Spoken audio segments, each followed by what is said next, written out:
Hey, this is Casey and I have one Mellow Marigold. Today is part 3 in our overwhelming series and we're going to talk about watering your plants. Good morning folks, it is really good to see you again. Quick disclaimer, I apologize up front for the construction street noise. I'm just not going to be able to get around that for the next couple of days, so we're going to have to coexist. Hi, good morning.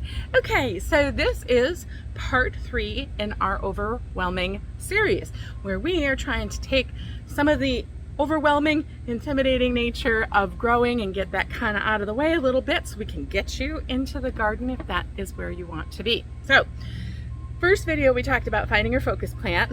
Second video, we talked about feeding your focus plant, and today we're going to talk about watering your focus plant.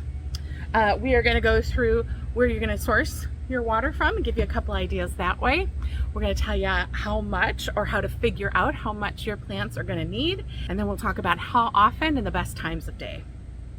Alrighty, so the first thing you're going to do is, if you are in a single standing home, whether it's a rental or your own property, you're likely going to have an outdoor faucet that you can hook up a hose to if you wish, or simply use your watering can and fill it at the tap.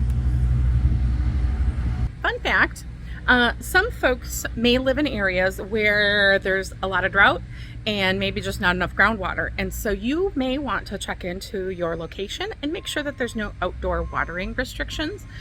Depending on the city or village, restrictions might be just against watering lawns, but might be open and perfectly okay for garden use. That's just something you might want to check into. If you are someone, not to like make things too complicated, but if you are someone who does have some watering restrictions, right behind me is my rain barrel. I'm gonna maybe do a whole video on rain barrels and tell you how much I love mine another day, but rain barrels are a great way to cache water. It helps you be more sensitive to climate change because the water that comes down from the sky and fills your bucket doesn't have to be filtered like the water out of your hose does. Fun fact, the water that comes out of the hose outside is the exact same filtered water that comes out of your tap. So yeah, you could drink it if you wanted to. Okay, so you've now sourced your water. Are you going to use a watering can or a hose? Doesn't matter. Your plants don't care. I personally like the watering can when I have time, because I know how much water goes in it, and I start to feel how much water I'm giving to each plant and know that I'm roughly giving them the same amount of water each time. On the flip side, you know, I got some guns. Not everybody is in a position to lug around heavy watering cans. Enter hose. Much more fun option, lighter, especially if you get one of the fabric hoses. Fabric hoses are super duper nice for watering when maybe we don't have all the same ranges of motion and strength in our upper shoulders. Hoses are also better for watering a whole bunch in a smaller period of time. It just goes a little bit faster, but it can be easy to erode your soil if you're spraying everybody down too hard.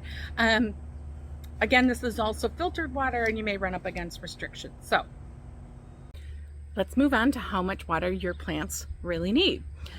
The answer to that question is going to vary a little bit depending on the size of your plant and how much flowers or fruits it may end up providing. In general, a good rule of thumb is 1 inch of water per week, including rainfall. So you always want to make sure you're starting to take into account weather patterns, how much rain you're getting at any particular time. If you would like to, you can certainly get little rain measurement gauges that you can stick into your garden. That'll tell you how much rain came overnight. You can also usually just get that information from your local weather station, or like me, you can simply put just a little jar outside next to your plants to give you a good idea of how much water they get in a particular rainfall. When you're coming out to water your plants, I'm going to recommend, whether you're using a water can or a hose, that you water as close to the soil level as possible. Your plants aren't really interested in having their leaves and stems watered. They're interested in that soil being watered. So the more you get it right to where the roots are going to be, the more efficiently the plant is going to suck it up.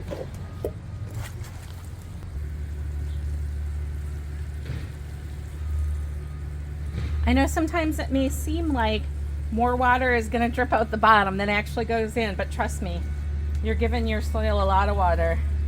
Appropriate drainage is always a good thing.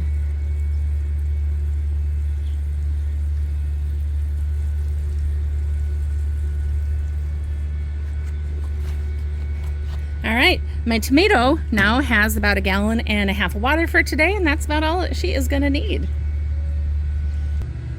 So how do I know when my tomato is going to need watering again? Well, remember how we said you need about 1 inch of water per week? Well, let's use the same inch. On my finger, 1 inch is right to my first knuckle. So this is my watering stick. So when I'm going about my business in the garden, taking my finger, now I'm going to stick it in the soil about 1 inch down. Right now, that soil is wet. If I come out here and that soil is bone dry, I know I got to water again. Okay, so let's review watering. We're going to find our water source. Does it have to come inside from my kitchen sink, or do I have an outside water source? If I have an outside water source, are there any restrictions on how much I can water at any particular time, and whether it's garden versus lawn? And do I live in a place where I might want to consider a water barrel someday? When it comes to actually watering your plants, you're going to look up your focus plant on the Farmer's Almanac chart to get an understanding of how much water they will need when they are at full bloom. You're also going to develop a daily habit of sticking your finger in the dirt. Stick it in the pot, stick it in the ground, about 1 inch. And if you feel dry, it's time to water. If it's moist, you can let it go a little longer. That's it. That's it. It's as complicated as watering needs to be. Yes, some vegetables, fruits like a more regular watering cycle, but truth be known, plants generally just care if they have a regular amount of water in the soil at any given time. That's why the finger is always going to be kind of your best thermometer, because weather patterns change, wind changes, all of that affects how much water your soil can actually hold. So by using your finger and testing when your dirt is dry and using that as a measurement of when to water is going to help you over the long run. In general, like anything else, the more you do this, the more you practice, the more you're going to get to understand your lawn, your climate, and what you can expect. And you're going to develop your own watering schedule that's going to work for your needs. There you go. You can do it. I believe in you. If you haven't checked out the first couple of parts of this overwhelming series, we'll link them here. And as always, I hope this was helpful. I love you guys. Happy growing and have a good day.